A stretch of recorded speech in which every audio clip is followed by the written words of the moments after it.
OnePlus को Nord series चाहिँ mid range series भनेर चिनिरहेका छौँ हामीले भने त OnePlus नॉर्ड जुन फर्स्ट टाइममा लन्च गरेको त्यो बेलामा चाहिँ OnePlusले चाहिँ एउटा एकदम राम्रो क्रेज बनाएको थियो त्यो बेलामा चाहिँ OnePlus को नॉर्ड सिरिज जुन फर्स्ट टाइममा ड्युअल क्यामेरा फ्रन्टमा जुन चाहिँ 4K रेकर्डिङ गर्थ्यो त्यो कुरा एकदम प्लस पोइन्ट राम्रो थियो र त्यसपछि हामीले स्न्यापड्रागन 762 नयाँ प्रोसेसर देख्न पाएका थियौँ त्यो कुरा पनि राम्रो थियो र डिस्प्ले वाइज पनि फ्लुइड एमोलेडको नयाँ इन्ट्रोड्युस गरेको थियो र त्यसमा पनि डिस्प्ले पनि बवालै थियो र जुन क्रेज नॉर्डले जुन बनायो त्यो क्रेज चाहिँ नॉर्ड 2 आयो त्यसपछि नॉर्ड 2T आयो त्यस्तो खासै तिनीहरूले चाहिँ त्यस्तो राम्रो क्रेज चाहिँ बनाउन सकेन मार्केटमा र अहिले चाहिँ फेरि OnePlus नॉर्ड 3 लन्च गरिदिसकेको छ त्यसै तपाईँको जुन OnePlus को पुरानो जुन क्रेज गुमाएको क्रेजलाई चाहिँ अलिकति अहिले तान्न खोजे जस्तो लाग्यो मलाई चाहिँ नॉर्ड 3 अन पेपर हेर्दा चाहिँ एकदमै राम्रो लाग्यो मलाई अहिलेसम्म चाहिँ र अब आज चाहिँ हामी त्यसको फिल गरेर जुन क्विक तपाईँलाई रिभ्यू दिनेछौँ त्योभन्दा अगाडि चाहिँ हामी फर्स्टमा त्यसको क्विक अनबक्सिङ गर्नेछौँ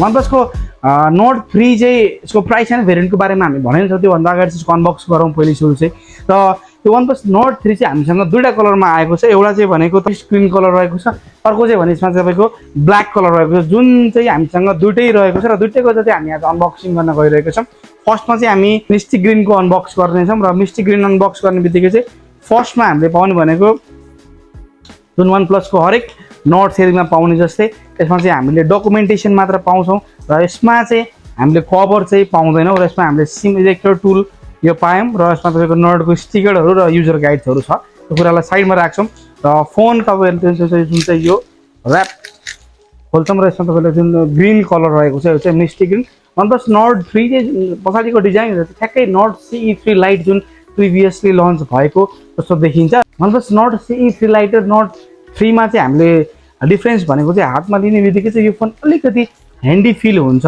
जुन पछाडिपट्टिको डिजाइन चाहिँ ठ्याक्कै नॉर्ड CE3 लाइट जस्तै छ तर फोन हातमा लिँदाखेरि चाहिँ ठ्याक्कै छुटिन्छ कि यो चाहिँ नॉर्ड 3 हो भनेर किनभने प्रिमियम डिजाइन दिएको छ तपाईँको हातमा लिँदाखेरि अलिकति प्रिमियम फिल हुने टाइपको चाहिँ यो फोन रहेको छ र यो फोनलाई साइडमा राखेर पहिलो हामी यसको स्टोरबाट लाग्छौँ र यसको कुरा गर्नुपर्दा चाहिँ हामीले यसमा आउनुको 80 वाटको एडाप्टर पाउँछौँ जुन चाहिँ USB एडाप्टर रहेको छ र OnePlus को जुन केबल रातो कलरको केबल जुन चाहिँ हामीले पहिलेदेखि नै देखिरहेका केबल हौँ र चाहिँ USB to type C cable रहेको छ अब हामी फेरि यसलाई साइडमा राखेर ब्ल्याक कलर हेर्नेछौँ र ब्ल्याक कलरको नै अनबक्सिङ गर्दैछौँ र ब्ल्याक कलरको अनबक्सिङ गर्दाखेरि चाहिँ हामीले सिधै हामी फोन मात्र हेर्छौँ र जुन ब्ल्याक कलर तपाईँहरूले देख्नु चाहिँ एकदमै स्टनिङ फिनिस छ यसको जुन ब्ल्याक चाहिँ म्याट फिनिस रहेको छ भने ब्ल्याक भने र तपाईँको यो जुन ग्रिन चाहिँ छ त्यो चाहिँ तपाईँको ग्लसी फिनिस रहेको छ ग्रिनमा चाहिँ हातको फिङ्गरप्रिन्टहरू बसेको तपाईँहरूले देख्न सक्नुहुन्छ भने तर ब्ल्याकमा चाहिँ तपाईँको फिङ्गरप्रिन्ट बस्दैन जुन चाहिँ म्याट फिनिसमा दिएको त्यसले गर्दाखेरि चाहिँ फिङ्गरप्रिन्टहरू चाहिँ खासै बस्दैन र मेरो पर्सनल प्रिफरेन्स पनि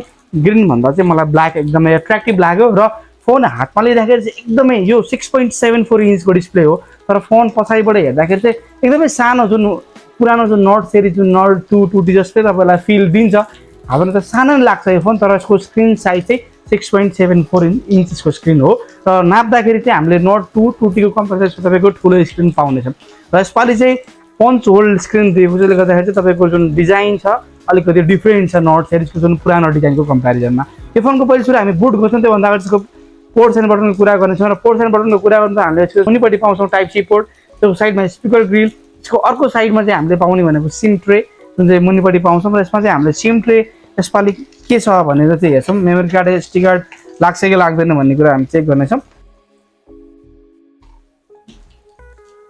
यसमा चाहिँ हामीले एसडी कार्डको सपोर्ट चाहिँ पाउँदैनौँ ड्युल नेनो सिम रहेको छ तपाईँको अगाडि पछाडि तपाईँले सिम लाउन सक्नुहुन्छ यसमा चाहिँ यसमा तपाईँको कुनै पनि एसडी कार्डको सपोर्ट चाहिँ दिएको छैन र यो फोनको अब हामी प्राइस एन्ड भेरिएन्टको कुरा गर्नुपर्दा चाहिँ यसमा चाहिँ हामीले नेपाल मार्केटमा ओन्ली वान भेरिएन्ट पाउनेछौँ र जुन चाहिँ 16GB ऱ्याम 256GB भेरिएन्ट रहेको छ यसको प्राइसको कुरा गर्ने हुँदा चाहिँ हामीलाई 76,000 यसको प्राइस रहेको छ जुन चाहिँ यो प्राइस रेन्जमा चाहिँ 16GB ऱ्याम चाहिँ यही फोन मात्र छ अहिलेसम्म हेर्ने हो भने चाहिँ र प्राइस वाइज पनि नॉर्ड 2 र 2T को कम्पेरिजनमा खासै महँगो चाहिँ खोलेको छैन र जुन इन्डियाको कम्पेयर गर्ने हो भने चाहिँ हाम्रो यो नॉर्ड 3 चाहिँ इन्डियाको कम्पेयरमा चाहिँ यहाँ चाहिँ महँगो छ तर महँगो भए पनि यसमा चाहिँ हामीले एउटा कुरा चाहिँ राम्रो पाउनेछौँ जुन चाहिँ यसमा तपाईँलाई डिस्प्लेको ब्रेकेज इन्सुरेन्स चाहिँ कम्पनीले यसमा प्रोभाइड गर्छ त्यसमा चाहिँ तपाईँले यदि तपाईँले डिस्प्ले 1 वर्षमा एकचोटिसम्म फुटाउनु भयो भने चाहिँ 75% तपाईँले क्लेम गरेर चाहिँ 25% मात्र आफ्नो खर्च गरेर डिस्प्ले चेन्ज गर्न सक्नुहुनेछ र यो फोनको चाहिँ अब हामी डिजाइन एन्ड बिल्ड क्वालिटीको कुरा गर्नेछौँ र डिजाइन एन्ड बिल्ड क्वालिटीमा चाहिँ यो फोन प्रिमियम डिजाइनमा बनेको छ ब्याकमा हामीले यसमा ग्लसी डिजाइन पनि छ र म्याट डिजाइन पनि छ कसैलाई ग्लसी साइनिङ डिजाइन मनपर्छ, कसैलाई चाहिँ म्याट डिजाइन मनपर्छ। त्यो कारणले गर्दा यसमा हामीले दुईटै अप्सन पाउँछौँ। तपाईँले ग्रिन कलर लिनुभयो भने ग्लसी डिजाइन छ, साइनी पनि देखिन्छ, र तपाईँको ब्ल्याक कलर लिनु भने चाहिँ म्याट डिजाइन छ र एकदमै म्याट फिनिस र प्रिमियम डिजाइन हुन्छ नि। तपाईँलाई त्यो बोल्ड डिजाइन मनपर्छ भने चाहिँ तपाईँलाई यो ब्ल्याक कलर चाहिँ एकदम राम्रो छ।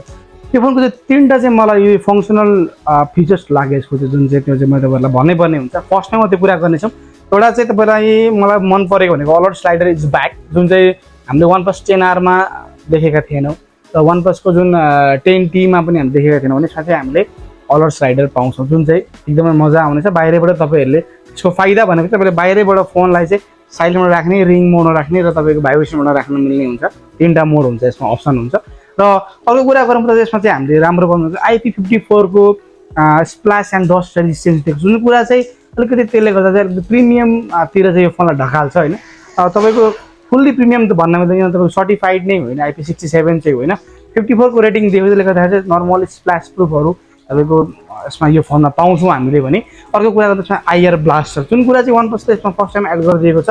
त्यसले गर्दा तपाईँको कुनै पनि एसी तपाईँको टिभीहरू चाहिँ यसको थ्रुबाट तपाईँले काम गर्नेछ, इजिली रिमोट कन्ट्रोलहरू काम गर्नेछ यसले। त अब यो फोनको चाहिँ हामी डिस्प्लेको कुरा गर्नेछौँ र डिस्प्लेको कुरा गर्दा फ्रन्टमा चाहिँ 6.74 इन्चको डिस्प्ले पाउँछौँ, जुन चाहिँ 1.5K को डिस्प्ले रेजोल्युसन रहेको छ। त्यसले गर्दाखेरि चाहिँ डिस्प्लेको रेजोल्युसन पनि मजाको छ र 120 हर्जको डिस्प्लेको रिफ्रेस रेट रहेको छ। त्यसले गर्दाखेरि डिस्प्लेको जुन टच रेस्पोन्स चाहिँ एकदमै मिठो छ, राम्रो छ। तपाईँहरूलाई चलाउँदाखेरि एकदम स्मुथ फिल हुन्छ। डे टु डे लाइफमा कुनै पनि तपाईँहरूलाई यस्तो जुन स्लो फिल चाहिँ हुँदैन यो फोन चलाउँदाखेरि चाहिँ, त्यो कुरा राम्रो छ। र अर्को भनेको यसमा 1450 निट्सको पिक ब्राइटनेस दिएको छ। त्यसले गर्दाखेरि चाहिँ तपाईँको डिस्प्लेको ब्राइटनेस चाहिँ यतिको प्राइसमा सबैभन्दा राम्रो ब्राइटनेस दिएको फोन भन्न सक्छु मैले यसलाई।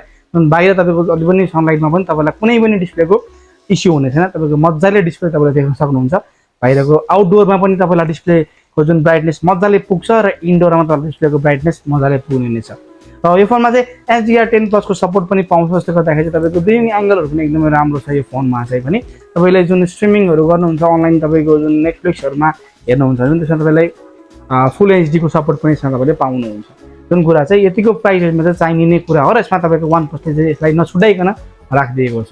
अब हामी यसको कुरा गर्छौँ तपाईँको क्यामेराको, र क्यामेरा कुरा गर्दाखेरि हामीले ट्रिपल सेटअप क्यामेरा पाउँछौँ, जुन चाहिँ मेन सेन्सर भनेको 50 मेगापिक्सलको सोनीको IMX890 भन्ने सेन्सर पाउँछ। जुन चाहिँ सेन्सर हामीले अलरेडी OnePlus 11R, OnePlus 11मा देखिसकेको सेन्सर हो।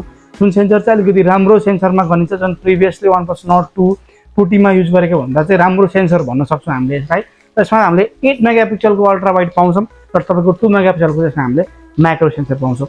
भिडियो क्वालिटीको कुरा गर्नुपर्दा चाहिँ यसमा हामीले पछाडिपट्टि चाहिँ 4K 30 FPS तपाईँसम्म सपोर्ट गर्छ भने, अनि 1080p 30 FPS र 60 FPS सम्म सपोर्ट गर्छ। र यसमा चाहिँ हामीले ब्याकमा OIS को पनि सेन्सर पाउँछौँ, जुन चाहिँ त्यसले गर्दाखेरि चाहिँ भिडियोहरू खिच्दाखेरि तपाईँको जुन स्टेबलाइजेसन चाहिँ राम्रो हुनेछ। एउटा दुःख लाग्ने कुरा चाहिँ के छ भने तपाईँले 4K तपाईँले 30 FPS मा खिच्दाखेरि चाहिँ त्यसमा चाहिँ तपाईँको OIS ले खासै राम्रो काम गर्दैन र त्यसमा काम पनि गरिरहेको छैन। र 1080p 30 FPS र 60 FPS खिच्नुहुन्छ त्यसमा चाहिँ तपाईँको OIS ले चाहिँ एकदम पर्फेक्ट काम गरेको छ र त्यसमा चाहिँ तपाईँको भिडियोलाई अलिकति स्टेबल बनाइदिएको छ। र फ्रन्ट कुरा गर्दा चाहिँ हामीले फ्रन्टमा चाहिँ 16 मेगापिक्सलको सेन्सर पाउँछौँ, जुन चाहिँ यतिको प्राइस रेन्जमा धेरै जस्तो ब्रान्डले 16 32 नै युज गर्ने हो। 16 मेगापिक्सल सेन्सर भए पनि फ्रन्टको सेल्फी क्यामेरा चाहिँ एकदमै राम्रो लाग्यो मलाई, डिसेन्ट नै छ होइन। र फ्रन्टको भिडियो क्वालिटीको कुरा गर्नुपर्दा चाहिँ यसमा चाहिँ हामीले 1080p 30 FPS सम्म त दिएको छ। त्यसले गर्दाखेरि चाहिँ फ्रन्टको भिडियो क्वालिटीमा त्यति खासै तपाईँहरू सेटिस्फाई हुनुहुन्न होला। मलाई पनि त्यति खासै राम्रो त लागेको छैन, किनभने एटलिस्ट 4K दिएको भए हुन्थ्यो। 1080p 60 FPS सम्म दिएको भए पनि राम्रो हुने थियो। 30 FPS मा मलाई दिएको छ। र फ्रन्टमा चाहिँ हामीलाई OIS छैन, त्यसमा तपाईँलाई EIS को सपोर्ट दिएको, त्यसले गर्दाखेरि चाहिँ फ्रन्टमा पनि हामीले नर्मल्ली भिडियो सफ्टवेयरको थ्रुबाट चाहिँ भिडियो स्टेबलाइज गर्न सक्छौँ।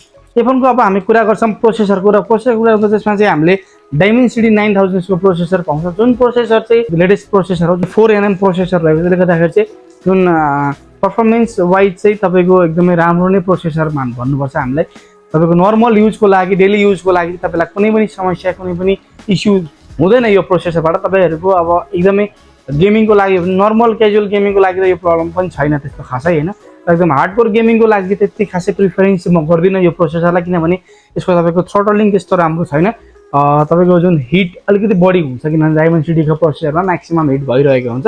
आइफोनमा पनि अलिकति हिट चाहिँ बढी हुन्छ गेमिङको लागि चाहिँ हो भने, तर नर्मल युजको लागि त्यस्तो खासै हिट भएन। यो फोन 2-3 घन्टा अगाडि नै मैले तपाईँको पाइसकेको थिएँ र चलाउँदाखेरि त्यस्तो नर्मल युजको लागि त्यस्तो हिटिङहरू भएन। मैले क्यामेरा टेस्टहरू पनि धेरै गरेँ, भिडियोहरू पनि बनाएँ, त्यो खासै हिट भएको चाहिँ मलाई फिल भएन। तर वाइल गेमै खेल्नुहुन्छ भने चाहिँ अलिकति हिट हुन्छ यो फोन चाहिँ, त्यो कुरा चाहिँ यसमा अलिकति फिडब्याक यसको अलिकति नराम्रो छ यो कुरालाई चाहिँ होइन। र यसको चाहिँ अब तपाईँको क्लक स्पिड हेर्ने हो भने चाहिँ हामीले 3.05 GHz म्याक्सिमम क्लक स्पिड पाउँछौँ हामीले यसमा भने। जिपियूको चाहिँ माली G710 को जिपियू पाउँछौँ, जुन चाहिँ यो प्राइस रेन्जको लागि चाहिँ राम्रो नै हो। तपाईँ नर्मल युजको लागि चाहिँ खासै इस्यु हुँदैन र गेमिङको लागि पनि नर्मल गेमिङको लागि चाहिँ कुनै पनि प्रब्लम हुँदैन।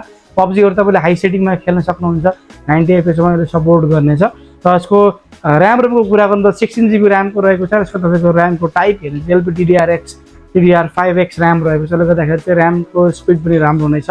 र रोमको कुरा गर्नु त हाम्रो 256 GB रोम पाउँछौँ। र टाइपको हेर्ने हो भने चाहिँ DFS 3.0 यसको तपाईँको रोम रहेको छ, त्यसले गर्दाखेरि चाहिँ रिडिङ एन्ड राइट स्पिड चाहिँ एकदमै राम्रो नै हुनेछ। यसको यो फोनको ब्याट्रीको कुरा गर्नु छ हामीले 5000 mAh को ब्याट्री पाउँछौँ, जुन चाहिँ Note 2 र 2T को कम्पेरिजनमा तपाईँलाई अलिकति इम्प्रुभमेन्ट देख्न सक्छौँ ब्याट्री एमएच वाइज चाहिँ। किनभने हामीले Note 2 र 2T मा चाहिँ 4500 mAh को ब्याट्री पाउँथ्यौँ भने यसमा चाहिँ हामीले 5000 mAh को ब्याट्री पाउँछौँ, जुन कुरा चाहिँ अलिकति राम्रो रहेको छ। र यसमा चाहिँ हामीले अर्को पाउने भनेको चाहिँ यसमा 80 वाटको एडाप्टर पाउँछौँ, जसले गर्दा चाहिँ तपाईँको फुल चार्ज चाहिँ हामीले विदिन 45 मिनटमा फुल चार्ज गर्न सक्छौँ, जुन चाहिँ तपाईँलाई ब्याट्रीको लागि त्यस्तो खासै इस्यु छैन यसमा चाहिँ। अब चाहिँ हामी यो फोनको अपरेटिङ सिस्टमको कुरा गर्नेछौँ। अपरेटिङ सिस्टमको कुरा गर्नुपर्दा चाहिँ यसमा चाहिँ हामीले Oxygen OS 13.1 out of the box पाउँछौँ भने Android 13 हामीले पाउनेछौँ। Oxygen OS चाहिँ हामीले अलरेडी युज गरिसकेको हो र फिल गरिसकेको छ। तपाईँको सफ्टवेयर वाइज चाहिँ यो फोन एकदमै राम्रो छ, किनभने OnePlus को फोन बिक्नु कारण नै एउटा जुन चाहिँ युनिक सेलिङ पोइन्ट यसको सफ्टवेयर रहेको छ। त्यसले गर्दा तपाईँलाई सफ्टवेयर वाइज एकदमै क्लिन सफ्टवेयरको एक्सपिरियन्स तपाईँले पाउनुहुन्छ। कुनै पनि एप्स कुनै पनि ब्लटवेयरहरू तपाईँले देख्न सक्नुहुन्न। र क्लिन युआई र तपाईँको अब तपाईँहरूलाई जुन क्लिन युआई चलाउने मान्छेको लागि चाहिँ OnePlus चाहिँ जहिले पनि Oxygen OS-बाट चाहिँ मान्छेलाई सेटिस्फाई गरिरहेको नै छ। र यो फोन जुन Oxygen OS 13.1 मा पनि तपाईँहरूलाई एकदमै क्लिन युआईको तपाईँलाई एक्सपिरियन्स दिने गरेको छ यस फोनले चाहिँ। र तपाईँलाई फोन चलाउनको लागि चाहिँ एकदमै स्मुथ फिल हुन्छ। र प्रिमियम फोन मैले चलाइरहेको छु है, मैले चाहिँ एउटा महँगो फोन किनेर चलाइरहेको छु है भन्ने चाहिँ फिल यसले गराउनेछ। यो फोनको स्पिकरको कुरा गर्दा हामीले ड्युअल स्पिकर पाउँछौँ, स्टेरियो स्पिकरको सपोर्ट छ यो फोनमा चाहिँ। साउन्ड क्वालिटी वाइज चाहिँ Note 2 र 2T कम्पेरिजनमा इम्प्रुभमेन्ट लाग्यो, लाउड छ साउन्ड चाहिँ अलिकति। क्ल्यारिटीमा चाहिँ Note 2 2T रेन्जको क्ल्यारिटी छ, तर साउन्ड क्वालिटी चाहिँ अलिकति लाउड छ यसको चाहिँ। तपाईँहरूले फिल गर्न सक्नुहुन्छ त्यो स्टेरियो स्पिकर चाहिँ अलिकति इम्प्रुभमेन्ट गराइदिएको छ पुरानो 2 र 2T को कम्पेरिजनमा चाहिँ। र यो फोनमा हेडफोन ज्याक चाहिँ हामीले पाउँदैनौँ, टाइप सी हेडफोन ज्याक नै रहेको, त्यसले गर्दा तपाईँले चार्ज गर्ने ठाउँमा नै हेडफोन ज्याक लाउनुहुन्छ। नोट सिरिजमा चाहिँ Note 2 2T मा पनि हामीले पहिले पनि पाएको थिएनौँ, यसमा पनि त्यो छैन। अब त्यो पाउने कुरा त अब हामीले हुँदै भएन होइन, त्यो त अब आश गर्नु पनि भएन, किनभने नोट सिरिजमा तपाईँको CE सिरिज लाइट सिरिजमा चाहिँ हामीले पाइरहेका छौँ। तर 2 सिरिजमा चाहिँ खासै नम्बर सिरिजमा जुन Note 2, 3, 2Tहरूमा चाहिँ हामीले पाउँदैनौँ, यसमा पनि छैन होइन। र यो फोनको चाहिँ फिङ्गरप्रिन्टको कुरा गर्दा हामीले डिस्प्लेमा फिङ्गरप्रिन्ट पाउँछौँ, जुन कुरा चाहिँ राम्रो नै हो। यति बेरमा सबै फोनमा हामीले डिस्प्लेको फिङ्गरप्रिन्टमा इनडिस्प्ले फिङ्गरप्रिन्ट नै पाउने हो, यसमा पनि हामीले इनडिस्प्ले फिङ्गरप्रिन्ट नै पाउनेछौँ। र इनडिस्प्ले फिङ्गरप्रिन्ट एकदमै फास्ट नै छ तपाईँहरूलाई युज गर्नको लागि। डेली लाइफमा चाहिँ कुनै पनि प्रब्लम छैन। यो फोनको पर्फर्मेन्स वाइज पनि तपाईँहरू एकदमै सेटिस्फाइड हुनुहुन्छ। ब्याट्री ब्याकअप पनि एकदमै राम्रो छ। क्यामेरा वाइज पनि Note 2 र 2T कम्पेरिजन एकदमै राम्रो नै इम्प्रुभमेन्ट गरेको यसको क्यामेरा, जुन चाहिँ जनरली नोट सिरिजहरू भनेको चाहिँ क्यामेराको लागि चाहिँ अलिकति खासै राम्रो भनेर चिनिने गरेको थियो। र तपाईँको यो Note 3 ले चाहिँ क्यामेरालाई धेरै इम्प्रुभमेन्ट गराएको छ। र OnePlus Note 3 मा चाहिँ सोनीको लेन्स युज गरेर क्यामेरा वाइज चाहिँ अलिकति बेटर नै बनाइदिएको छ तपाईँलाई। जुन प्रिभियसको कम्पेरिजन चाहिँ तपाईँलाई यसमा क्यामेरा राम्रो नै पाउनुहुन्छ। त्यसको फुल रिभ्यू चाहिँ हामी नेक्स्ट भिडियोमा देखाउँछौँ। त्यसैसम्म हाम्रो च्यानल हेर्दै गर्नु होला। हस्, धन्यवाद।